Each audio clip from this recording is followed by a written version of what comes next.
So today tuturuan ko kayo kung paano yung tamang paghuhugas ng pinainan. So, pag marunong ka kumain, dapat marunong ka rin maghugas. Okay? Lalo na pa nag-iisa ka lang. So, kailangan mo kaagad ng paghuhugas doon sa mga kinainan mo kasi pag hindi, kurado iipisin kayo. So, ito yung isang way natin o yung paraan para maging malinis yung o maging maayos yung paghuhugas natin. Watch out guys. Okay, so kailangan natin syempre ng sponge. So kailangan basahin mo muna tong sponge.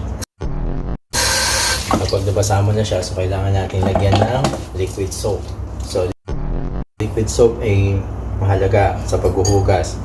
So pag basa na yung sponge nyo, so start na tayo ng pagsasabon. Yung pagsasabon yung tawag dyan eh. Yan.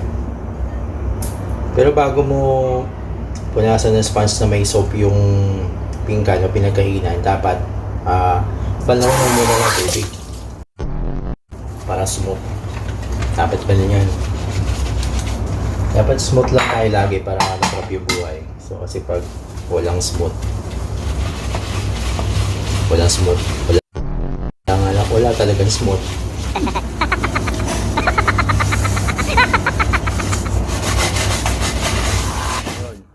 Tapos na tayo maghugas guys. So next na gagawin natin is humiga. Samahan niyo ako. Trabahong tamad.